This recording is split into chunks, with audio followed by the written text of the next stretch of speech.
It's more expensive to live in Hong Kong than anywhere in the world.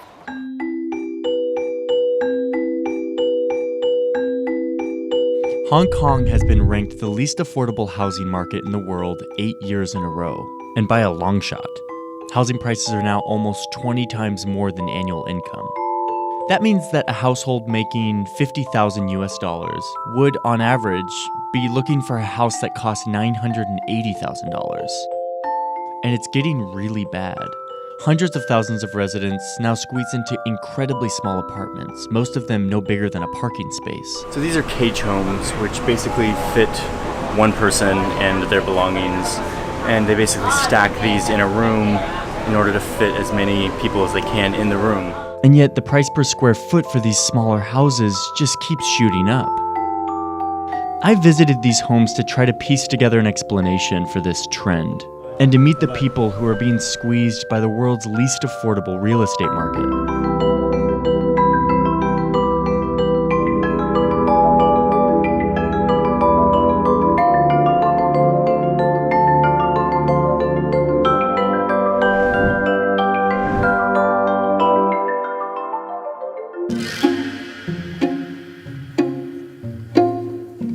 There are now tens of thousands of people in this city who live in spaces that are between 75 and 140 square feet. For some perspective, a typical parking space in the US is 120 square feet. 所以好困難，始終呢度係黑暗嘅，即係一入嚟到見唔到光㗎嘛。 One of the most common strategies for small space living is this subdivided house model. This big space that's been divided up into a bunch of tiny little living spaces.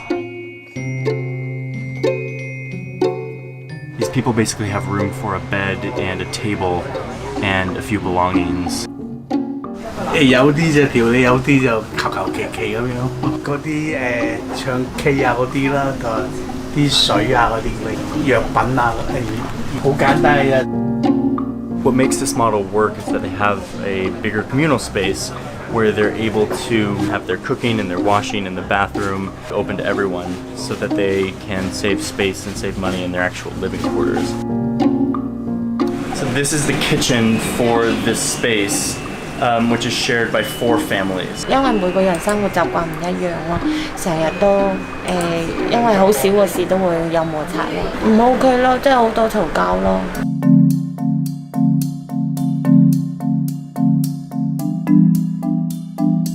The tempting explanation here for why the prices are so high is land scarcity. 7.5 million people crammed into this series of islands. It's going to drive up the prices. It's the same story in a lot of places that have run out of land that are in high demand. Think San Francisco or New York City. Okay, this might be the story in New York City and San Francisco, but is Hong Kong actually running out of land? Let's see what the drone says about this.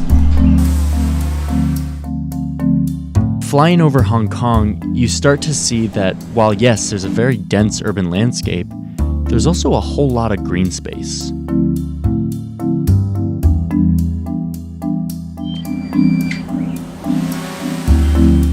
Government land use data says that 75% of the land in Hong Kong is not developed. Now, some of that is mountainous and rocky and not easy to build on, but certainly not all of it. So I posed this question about density to 2 experts. One is a Hong Kong citizen and the other is a 30-plus year resident. Both are advocates for better urban design. Are high prices primarily the result of land scarcity? No. No. It's not. Okay. So there's a land use issue, because also land is being inefficiently used or conserved. The problem isn't the shortage of land. The problem is bad land management. Land use, land management. What these experts are referring to is that of all the land in Hong Kong, only 3.7% is zoned for urban housing. But it's not because of mountains, it's because of policy. And this gets to the heart of the explanation of why more and more people are living in homes the size of parking spaces. The first thing to note, if you want to understand the real explanation, is that the government owns all of the land in Hong Kong. Well, all except for this one church that the British built here when they ruled it back in the 1800s, and it kind of just escaped the whole government owns all the land thing. So the government owns all the land, and it leases it out to developers, usually for 50 years, in an auction process, where the highest bidder gets the contract. With such scarce and valuable land zoned for housing, real estate companies, more and more of them coming from mainland China with lots of money, will duke it out in these auctions, and will end up at an astronomically high price. Like this plot of land that was just leased out for $2.2 billion. Which set an all-time record for the most expensive land ever leased by the Hong Kong government to a developer. So the way that government zones and leases land is the first part of this. The other part of this explanation has a lot to do with taxes. If you're the type of person who navigates away from this video when you hear the word tax policy, stay with me here. This place loves low taxes. It's a great place to do business, because the corporate tax is low, no value-added tax, no sales tax, free market economics, low taxes, that's embedded into the fabric of this place. Look at all those low taxes doing their work, building up those skyscrapers, slapping on those bank logos all over town. So if the government isn't getting revenue from taxes, it really needs it from another source. And in the case of Hong Kong, that source is land sales. Because a lot of the government revenues here are driven by land revenues, and it's about 30% of government public financing income. The government of Hong Kong can lease out this land to developers at astronomical prices, make a ton of revenue from that, and not have to raise taxes on the people or the corporations that reside here. And they still proudly retain their ranking as the freest economy on earth. What this means is that the Hong Kong government doesn't have a huge incentive to free up more land and lower prices.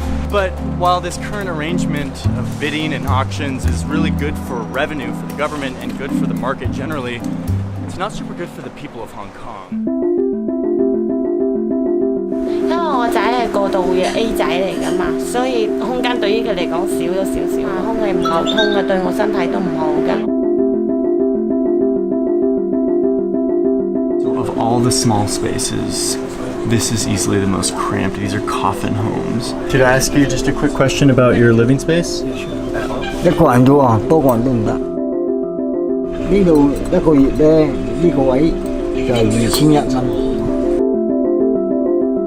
你住喺三餐大約1-2年啦，香港啲住費都太貴。The government is slowly working on this problem. Year after year, new policies come in that are meant to fix this, but they're slow to change, mainly because they have an incentive to keep the status quo as it is. Out here at this industrial complex in Hong Kong, I met with a guy named Eric Wong, a local inventor and businessman who has seen a business opportunity in the midst of this space crisis. Eric grew up in Hong Kong and has been thinking about small space living for a long time. 其實喺我幾歲嘅時候，第一個 capsule 點樣嚟呢？我係屋企買咗一個雪櫃，一個新雪櫃又有個紙皮箱，咁我就戒咗啲窗門玩。Oh, it has Wi-Fi. Yeah. His capsules come in 1 or 2 person sizes and are meant to provide a more efficient and hygienic version of the cage and coffin homes, all at a relatively low price. 呢啲款式咁啊喺國內啦，我哋買到係唔使3000蚊一個探床，咁啊基本上你去 IKEA 買張床都會貴咗。 Down here, there's a little box where you can put all your valuables. Okay, so there's mirror lights, there's reading lights. But these capsules, as innovative as they are, really just put a band-aid on this housing problem. They don't serve as a real solution. A real solution would need to come from something that's much less profitable and fun to look at. Government policy and zoning reform that will free up more land and put the interests of the people above the interests of the market. But until the government can make that happen, people in Hong Kong will continue to squeeze into smaller and smaller spaces.